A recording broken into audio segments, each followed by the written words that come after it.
his mom... Has she been kicked out of the church? She's been kicked out of a few churches. ...is already driving him crazy. Did you climb over his balcony? When he was living with another woman in a What do you mean relationship. another woman? It was my sister.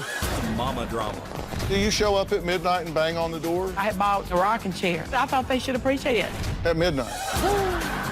Let's do it. Why don't we stop all the drama, stop all the fighting, and let's go get you better. Here we go. Have a good show, everybody. If I can help get this family back on track, are you willing to do that? Ready, free, take. This is going to be a changing day in your life. Go, Dr. Phil.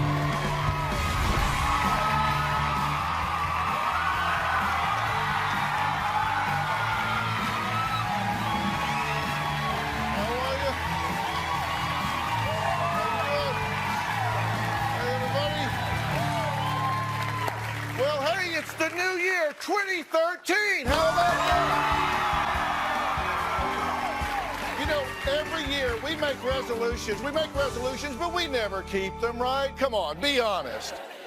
We make them about losing weight, exercising, getting a better job, fighting less with our spouses, going back to college, or some other self-improvement that sounds good when emotions are high, but boy, it fades in the cold morning light of February, right? Well, this year, I want us all to make a very different and very real commitment. I am calling it New Year, No Fear. Okay? Think about that.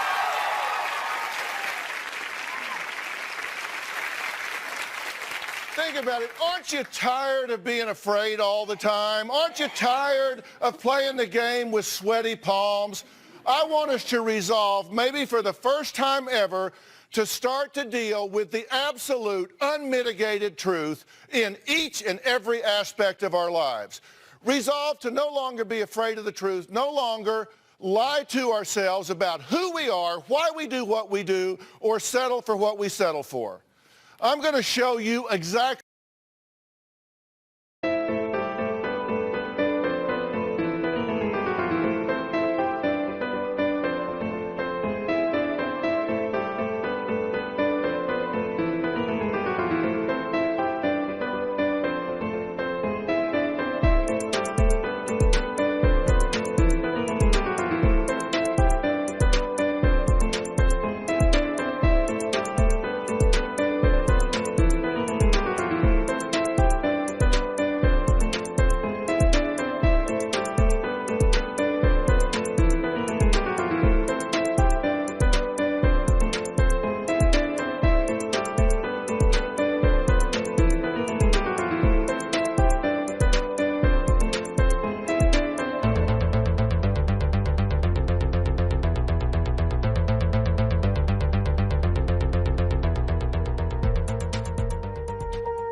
Swear I won't forget this, why do I regret this? In my mind reckless, thoughts are feeling endless. Sitting up I'm breathless, anxiety's infectious. I feel so defenseless, betrayed and embarrassed. I hate being open, I hate being broken. I feel like an ocean filled up with emotion. Anger ain't a potion, rub it on like lotion. I can feel it soaking, reopen, the scars have awoken.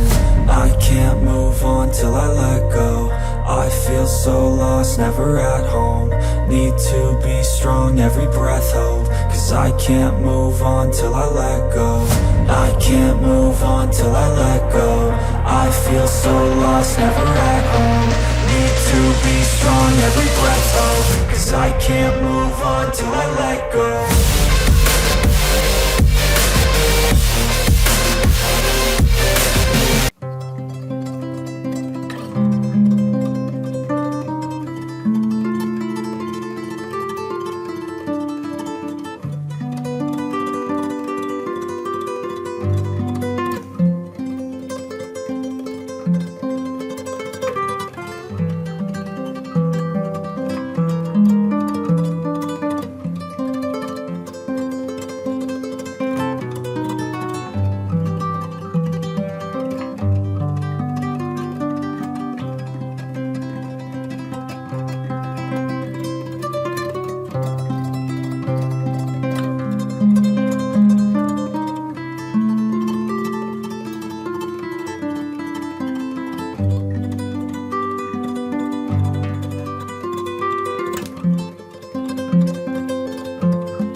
how to tear down the barriers and begin to live with no fear in the new year. And here is something that is very important you're going to hear me talk about this year. It is called the why lie. Why? W-H-Y. The lie we tell ourselves about why we do what we do and don't do what we don't do. We do what we do because it feeds a need. And there is a truth that we don't want to face, and this year we're going to face that truth. And nobody needs to deal with all of this more than the guest on my show today. Gabriel has fear, all right, and his fear is of his own mother and what she will do next. Suzanne says her mother-in-law has actually climbed over the balcony to get into their house and shown up at midnight pounding on their door to get in. Take a look. My mother-in-law is a big storm cloud. Every time she comes around, I want to run. My mom always micromanages our life. She forces her opinions on you, how I should live my life, how my children should be raised, Bible quote, everything you can imagine. She doesn't accept no for an answer. It's my way or the highway. When she doesn't get her way, she blows up. She screams, she pouts. I've seen her slap herself. It's really embarrassing. They'll say I'm a drama queen. I don't know really what a drama queen is. I'm not out to cause any problems. I have my opinion and they have theirs. When the phone rings, I'm very afraid that my mother's on the other line. If my mother-in-law does not reach me, she will call me 15, 20 times, and I won't answer any of them. I have 10, 12 messages on my phone, which I just delete. Each message is like 4 minutes. So I'm just like delete. She shows up unexpectedly at my house. She'll bang on the door. This could be 2, 3 in the morning. We can be on the phone with her and tell her you can't come over. She will show up 30 minutes later. One time I had a Super Bowl party, and I happen to glance over and I see my mother trying to sneak in, 260-pound woman, jumping over a balcony with a plate of artichoke dip in her hand. And I'm just like, oh my Lord. My mother is the most religious person I've ever met. She is religious to the extreme. My faith in God is very important to me. I feel that it's very important for Suzanne, Gabriel, and the kids to go to church. She never practiced what she preaches. She will falsely accuse you of something you never have done. She's accused me of stealing stuff in her house and selling it for drugs, and she finds it the next day. And there is no, oh, I apologize. My mother has been kicked out of about 4 or 5 different churches. She's had restraining orders put on her by a church. She's followed the pastor, stalked him outside of his house. She's actually painted herself with shoe polish all over from head to toe to disguise herself, go incognito as a black person just to see what's going on in church. I've never ever heard of such a thing in my life. You have to be pretty over the top to be kicked out of churches. Gabriel, this is your mother. Yes, sir. You love her. Love her to death. Love her a lot. You want her in your life, right? Yeah, definitely. Now, you heard the top of the show where I said, everybody describes me as tell it like it is. Maybe I was getting kind of mellow in my old age, but I have had an awakening.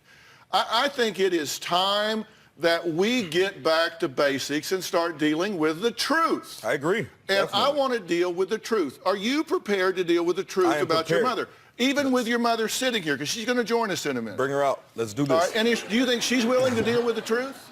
No, she's not. She's not. But You're in for a show. You think she's willing? You think she's willing to hear the truth?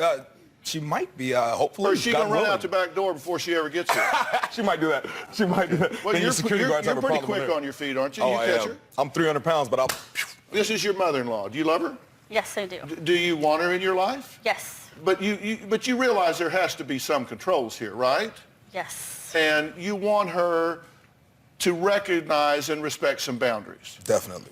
Okay, now, you say that even if you have friends over, she will interrogate your friends. Each and every one of them. Each and every one of them. What does she do? Where are you from? What's your name? What religion are you? Are you homosexual? Are you a drug addict? Are you a drug dealer? I mean, are you a gangbanger? I mean, any question that comes through your head, she'll ask them. Okay, are you any of those things? None of them whatsoever. Are you a homosexual drug dealing gangbanger? For the record, no. Hell no. Yeah. No, hell no. No, hell no. Okay, she has asked you if you I'm a conservative. Are you in the cartel? A negative. Oh, yeah, she's asked me that, but I am not in the cartel. Are you in the mafia? I am not in the mafia. When you go in the bathroom, why does she interrogate you about that? She will listen. She will have her ear on the door. She will listen. She will smell. I'll hear her smelling, and then I'm like, Mom, and then I'll hear little feet. Yes. and then I'll come out. What did you do in there? She'll go in there. I found little plastic wraps on the floor. Mom, if I'm doing drugs, why the hell will I do it in your house? I mean, I have a car. I can go to my friend's house down the street. I mean, why would I do it here? But just the way she says it. But this is not on like a weekly or month. This is every single time I use the restroom. Every single time. Every time? Every time. It could be in my house. It could be in our house. But it's always when I go over her house, and it's sad. I mean, she's climbed over your balcony. She's climbed over my balcony during a Super Bowl party. Tell me you're on the first floor. I'm on the first floor? Okay, all right. That would have been horrible. Yeah, so you're on the first floor, but she climbed over your balcony to get in? To sneak and see what we were doing. Yeah, to get in. But she had some artichoke dip. She did have some artichoke dip. So if you're going to climb in, bring some dip, right? Okay. I agree. I heard you say on the tape that your mother shoe polished herself up? Shoe polished herself. To look like a black person? To look like a black person. To see what was going on when she wasn't around. And it's funny because the pastor confronted her a couple weeks later. You don't think we knew that was you, lady? I mean, come on, look at her. Had she been kicked out of the church? She's been kicked out of a few churches. But did you know this about him when you married him? Yes, I did. Did it Why'd you worry marry you? me then? No, I'm just kidding. I was worried, but I was marrying him. I didn't think it would be a problem. Your brother played football at USC. USC. Yes, sir. And so, but your mother was in Pete Carroll's office all the time. Oh, my Lord. His secretary had to tell her, woman, Pete Carroll's a busy man. Get out of here. Yeah, get out of here. Yeah. Okay, she wanted him to go to the NFL. Yes. She's Instead, very disappointed. he's becoming a doctor. Yes. He's actually a signature away in his internship about to finish. But she says that's not to God's work. You ought to be in the NFL. That's not God's will. You should be in the NFL. We're not famous because of you. So he could have gone to the NFL. Instead, he's going to be a psychologist. Psychologist. Yeah, I'm with you there, therapy. Mom. Yeah. All right, so look, we're going to take a break. When we come back, I've said, I don't care how flat you make a pancake, it's got two sides. We're going to hear the other side of this pancake because we're going to meet the woman. She's going to come out and tell us her side of this story, and we're going to see what's really going on here. We'll be right back.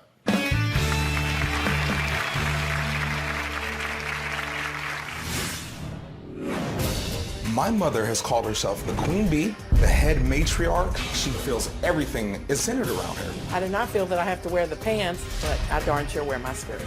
My mom is fixated on this notion that she is the judge of the world, and what she says is the best for everybody. If it's not what she says it is, then it's wrong, and you shouldn't be doing it. My mother is very intrusive, and it's affecting our relationship. My mother-in-law has caused a lot of friction between Gabriel and I. Regardless if you ask for it or not, she is always giving her 2 cents. I think a mother-in-law's role is very important to a young woman. The scripture teaches us that older women should teach the younger ones how to love their husbands, raise their children, and rule well over their households. Holidays are the worst. She brings all the drama. If someone's not sitting in the seat that they're assigned by her, or singing a certain carol, or Thanksgiving song, or Easter basket is not mixed, it starts. If we're not following her itinerary, she's yelling, she's crying. She even goes into her room and won't even come out. Everything is just ruined. I try to arrange family events, and usually it's a disaster every time. Either they don't come, Suzanne often gets sick, or something comes up. I'm trying very hard to bring Gabriel and Suzanne closer to me, but they're pushing me away. I actually ask my mom every single day, please don't come over. She is extremely unpredictable. One night, my mother-in-law came over at midnight. We were all sleeping. She was knocking and knocking and knocking. My neighbors heard. I saw a sale on a rocking chair, knew that they needed a rocking chair, and went over about midnight to take it. And wasn't greeted with a great reception there. I mean, you got a lot of chutzpah. I'm over here bringing you a chair, and it's this time of the night. You should be grateful to get the chair. My mother is one of the worst money managers I've ever seen in my life. Every single check she takes and she splurges on items we don't need. Statues, pillars, tables, couches. And then come the next day, She's crying because she has no gas money. I'm happy to make a sacrifice for my family. You can't love without giving. I feel underappreciated by them. I feel that they really don't want me or my gifts. The other day, she came over with Hanukkah presents for my children, and I don't even know what Hanukkah is. My mother really needs to focus on herself. There's a lot of things wrong in her life. And for her to ignore those things and try to fix everyone else's life, totally ridiculous. If my mom doesn't change, I'm afraid that we're pretty much gonna have to cut her off. Okay, so what do you think about all of this?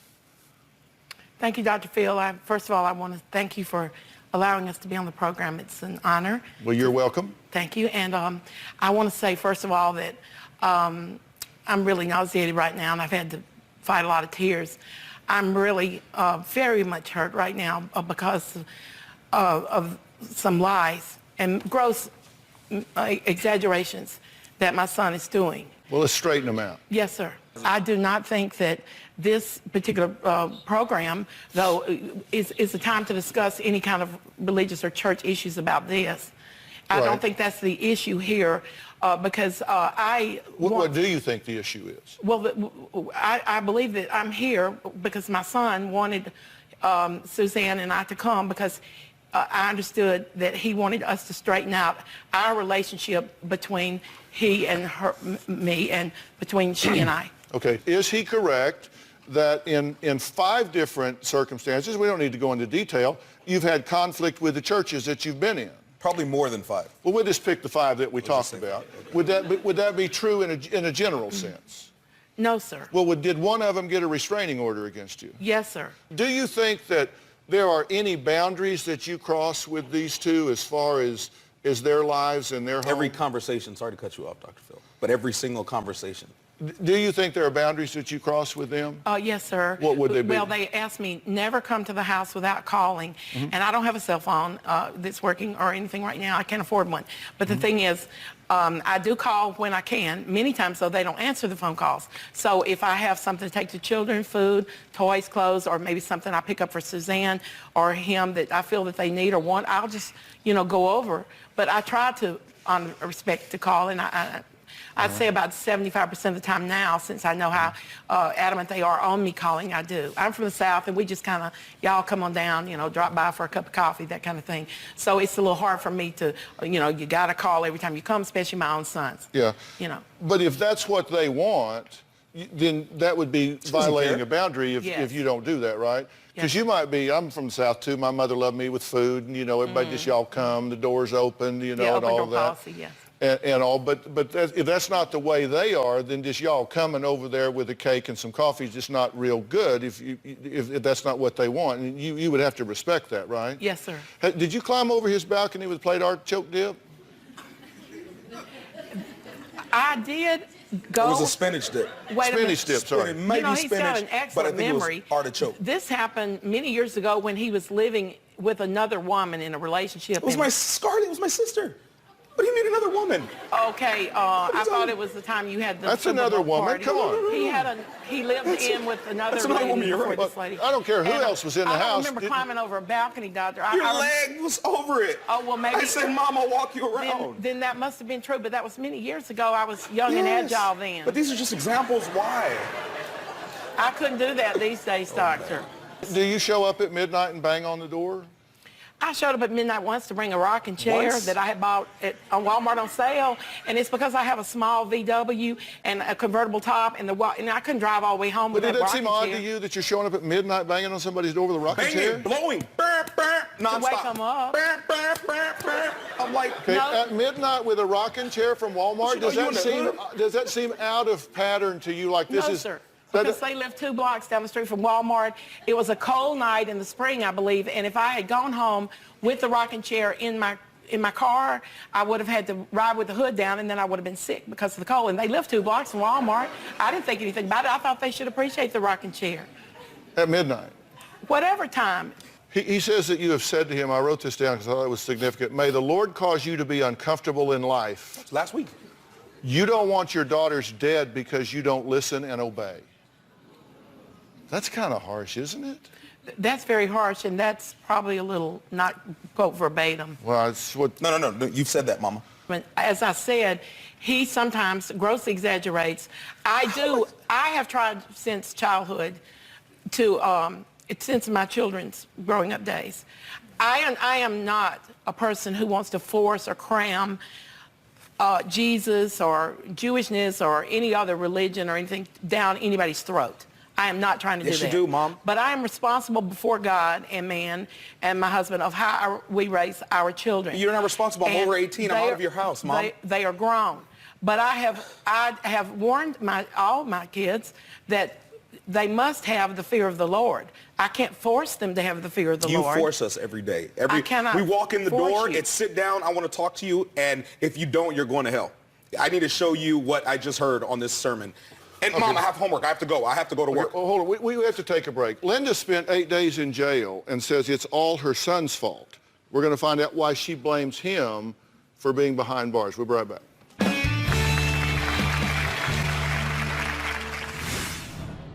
I was reading this book, and there was all these lists of 28 characteristics of a sociopath. And I thought, my Lord, that seems like my son. My mom has been banned from standing up and giving a testimony at church. They've actually grabbed the microphone. So that's enough, Linda. Thank you. Please have a seat. My mother-in-law breathes fire and brimstone all the time. If I don't do something my mom asks me to do, she'll say, you know what, may the Lord cause you to be uncomfortable in life, or you're gonna get punished by God. That was extremely over the top. I don't remember saying such a statement. I have said to them, follow me as I follow Christ. Hearing that all the time, it's annoying after a while. You tune out. Okay, Gabriel says that his mom, Linda, is, well, a little overzealous. He says she even sprinkled salt on a neighbor's porch because the Lord says to salt the earth of the land. They thought she was doing witchcraft. Did you salt a neighbor's porch? I did sprinkle some salt. I don't remember why, and so, but he doesn't have the right understanding about it. That was kind of a stupid thing to do. Can I say some things here about? Sure. I am really broken in spirit right now and broken in heart. Dr. Phil, every time I'm mad or frustrated, or my sister's frustrated, or my father's frustrated with her out-of-control spending or her overzealous attitude, yelling and screaming at all hours of the morning. We've been evicted from so many different places because of her loud voice. She says it's because of the way she's raised us or the faults she's done in the past. We say, Mom, we love you. We forgive you. We just want peace. She asks us every holiday, what do we want? Peace. That's the same answer from all of us. And I love her to death. But in order for me to respect her and to honestly, be the type of son I should be, I have to stay away. I can't even have a conversation with her because every phone call I have to hang up. I have to hang up. There is no bye. Mom, I'm in the restroom. I got to go. No.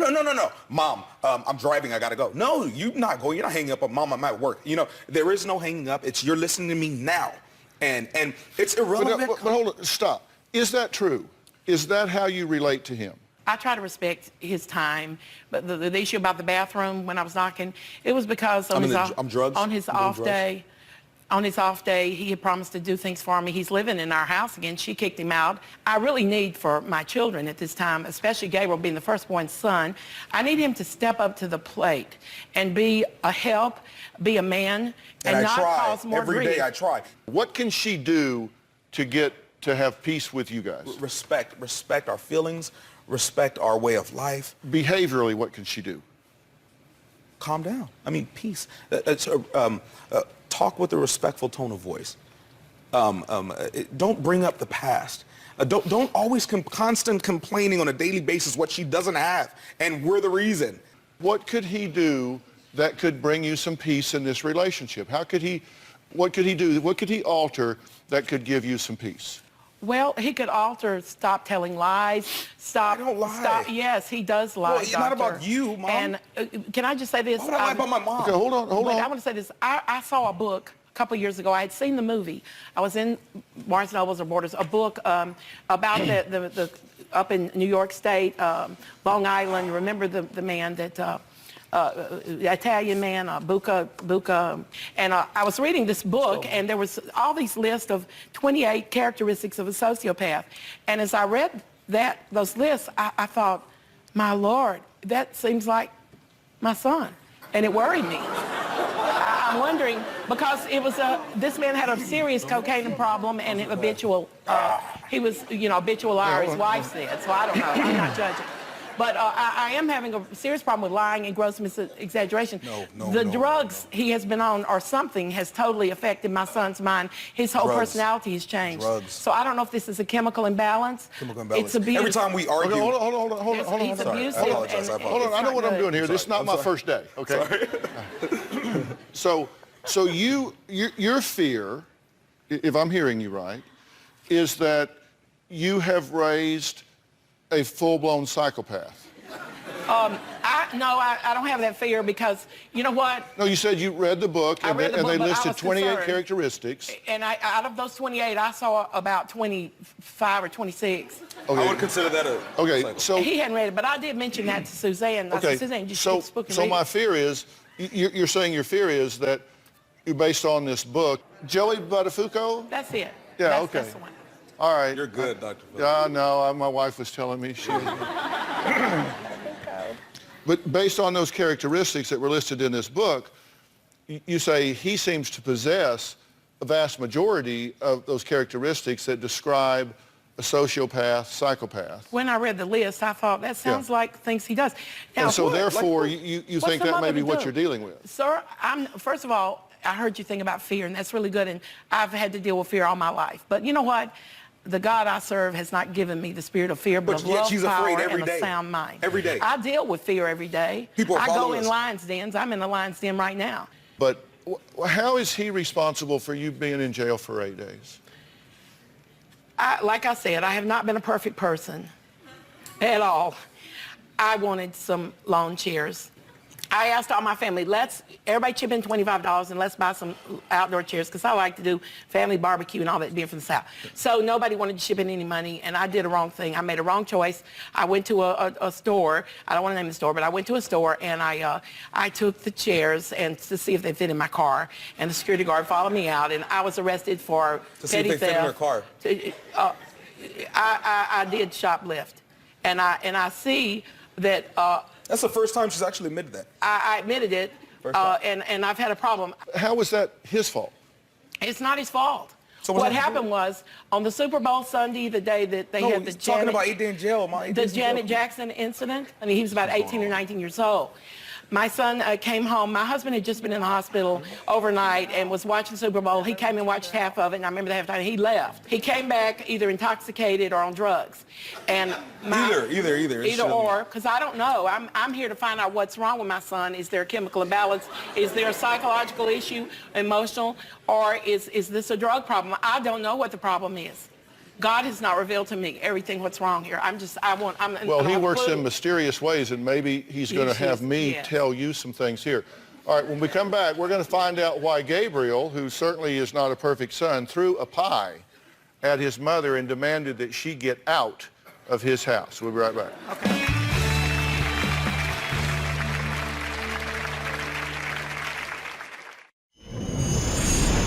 My mother-in-law is extremely unpredictable. One time we were leaving an amusement park. Mother had her car and we had ours. We get on the freeway at the same time. So she starts following us. So we exit our house and we see, oh wow, she's exiting with us. What is this lady doing? She's right behind us. I'm just driving as fast as I can and she's just following. So we finally get in the parking lot and we hide and we see her cruising, looking for us. It's like that with every situation. She wants to know where we're at, where we're going, why are we going there? It's just ridiculous. Well, that was Gabriel talking about how his mom is always meddling in his life. But Linda says her son has no respect for her, calls her crazy, and accuses her of being a drama queen. Now, we were talking about how she wound up in jail, and it had to do with some lawn chairs, but you didn't go to jail over the lawn chairs. You got probation for that. But then you had some parking tickets. What? But then you got upset with her and told the police she had a warrant for some parking tickets, right? Yes, sir.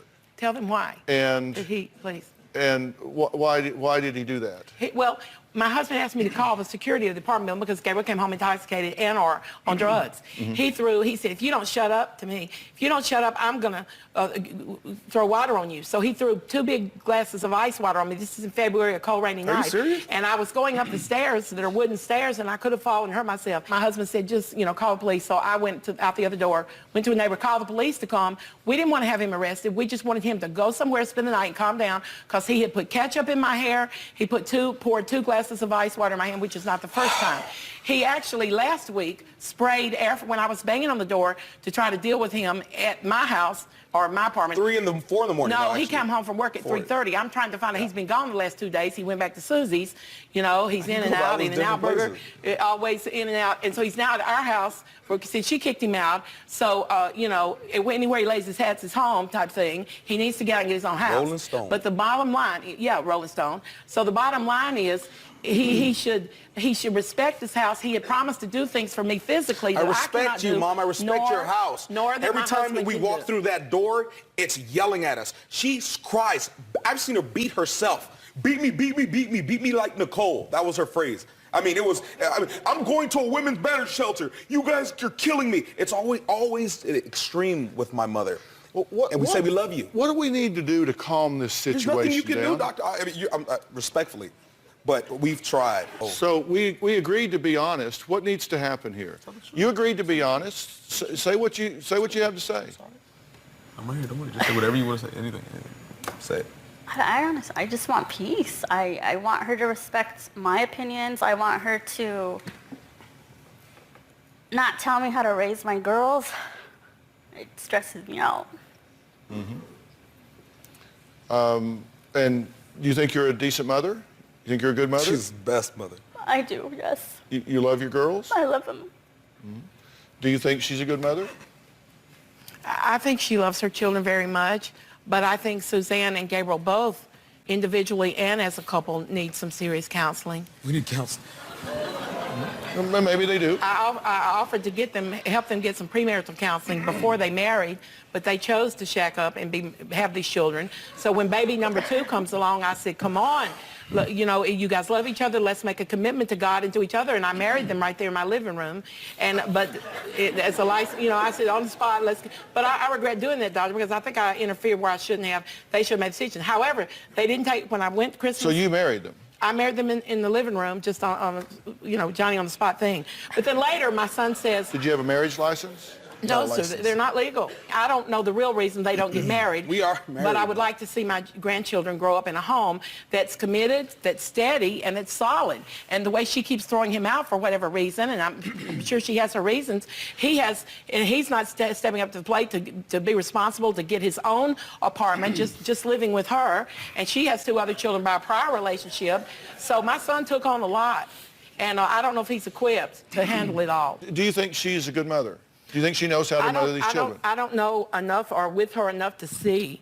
But when I'm around her, she seems very much to love her children, and I'm sure she wants the best for her children. Okay. It's just that issue. But I mean, when they won't let the children go with me in my car ever anywhere, or when they won't let the children go with me. Never. She will never. He told me, not she, because she really hasn't had much asleep driving. I fell asleep once. I'm a diabetic, Doctor, and I hadn't eaten all day. I was in Torrance shopping. She runs out of gas on the freeway all the time. I was right next to a Starbucks. I just went quickly, just bumped. It was just a little bump. That was it. That happened one time. Just once. A little bump on a street. And she goes 20 miles. 57. I can't, I don't fall asleep at the wheel ever, but I did. I'm under a lot of stress. I've got to take a break here, and then I am going to put some verbs in my sentences here about what I think needs to happen here. I never give up on family. We'll be right back.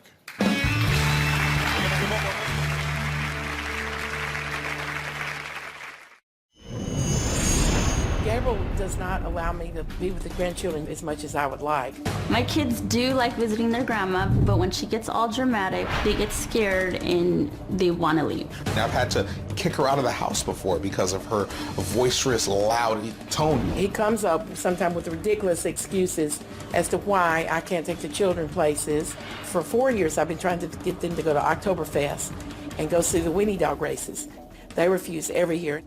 He says, well, you might fall asleep at the wheel, a cop may stop you, you might have an accident. Because of my mom's behavior, I have to keep my wife and kids away from her. I do not know why my son does not trust me with those children. It breaks my heart. Linda says her son and daughter-in-law are keeping her away from her grandchildren, even though she thinks she knows what's best for them. You don't think they're safe with her? Is Not that 100%. No, sir.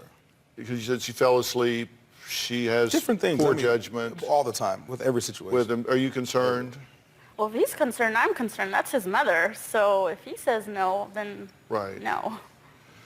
Look, you kind of frame things up kind of biblically, spiritually, religiously, however, and you've said to us that they should, God says, respect your mother and father. If they would just do that, why do you think that you might have that effect on people sometimes? Obviously, I do. Everybody. Because from my son's perspective, and also a couple, not to say everybody. Everybody. I must be a very, God created us all to be unusual, unique individuals. But obviously, Dr. Phil, I must have some issues if we're having all these complaints. Well, no, I'm saying these are things that you might want to think about. And so you might want to ask yourself, you know, is this working or is it not working? And if it's not working in your family, if your other son runs away from you and this son who wants and needs his mother in his life, Big time. You're making it uncomfortable for him. And if you're right, if he's got 25 out of 28 traits of a psychopath, he needs his mother. If he's having trouble in his relationship with his wife, he needs his mother.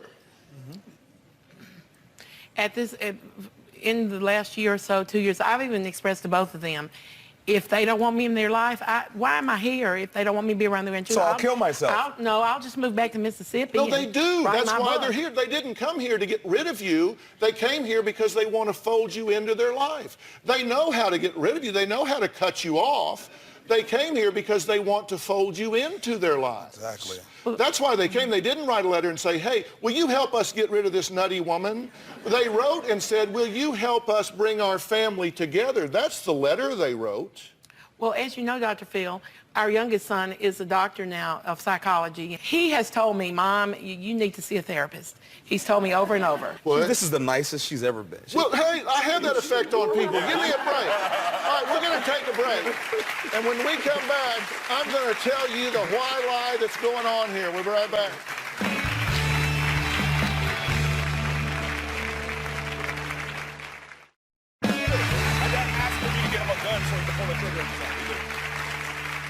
Gabriel says his mom is always spreading chaos and it needs to stop before it completely tears their family apart. Now, I said one of the things that blocks us from getting what we want in our life is what I call the why lie. We tell ourselves lies about why we do what we do. And I think there is a definite why lie going on here with you. It's the lie that we hide behind. I wrote it down for you after I studied everything. The why lie is this. I am just asking for my God-given right to be honored and respected by my children, and that to dishonor me is to dishonor God. If they would just honor me, I could be at peace for them and for myself. That is all I want. That's what you're telling yourself, that's all you're asking for. That's not what I think's going on here. The truth you won't face is that you are an incredibly rigid right fighter that invokes the deity to validate self-righteous demands. Instead of trusting in your inherent worth, you live in constant fear of being abandoned, forgotten, and alone. That fear causes you to smother, cling, guilt-induce, and frantically attach yourself to anyone and everyone you have access to, especially your children. As a result, you really create that which you most fear because you don't trust in your inherent worth. If you will relax, these people will come to you. You don't have to beat on their door at midnight. You don't have to climb over the balcony. This son will come to you. This daughter-in-law and these children will come to you. Your other son will come to you if you trust in your worth.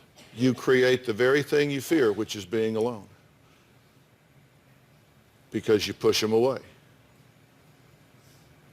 You've got to give it a chance. Your mother is at heart a good woman. Your mother is a survivor, and she is willing to take some guidance and direction, and I am going to provide some help and support for her. I'm going to get her. I'm going to get her some pastoral counseling. I'm going to get her some Christian counseling of someone that will recognize her spiritual underpinnings and will work with her within those confines to redefine some relationship parameters. And I am going to get you as a couple some help as with a family counselor to work with you guys on defining your family unit to include extended family. There's nothing more valuable than extended family. For these children to learn that somebody loves them besides just mom and dad, to know that they can go crawl up in grandma's lap, to know that they can be spoiled by grandma, to know that they can go spend the night somewhere and be safe and be good, and that you guys can go away and hey, they come back. You know, so that they can learn these things all within some very defined boundaries and parameters and be safe. This is a wonderful thing. It's wonderful for her to experience. It's wonderful for them to experience. I agree. May I offer that gift of love to you? You may, sir, and I am so grateful. I perceive that you have given me a prophetic truth, and all that you have said just now about the rejection, about the panic and how I created I've never heard that before, and I do believe that that's what I have done. Thank you so much. I'm so grateful. That we will build on. All right, next, how you can get rid of your fear in the new year.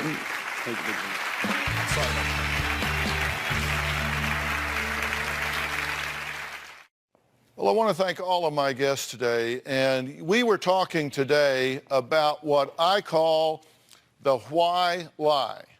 And let me tell you, if you've got barriers in your life, you've got things you're doing that you don't want to do and things you aren't doing that you need to be doing, sit down and ask yourself, what's the lie I'm telling myself about why I'm not doing it? Because if you're not doing it, you've got an excuse. You're telling yourself a why lie. What is it? Quit telling yourself some lie. And that's what we're going to be focusing on. We're going to be getting rid of the why lie, and we're going to be dealing with the truth that you don't want to face in your life. That's where we're headed. Thanks for being here. So long.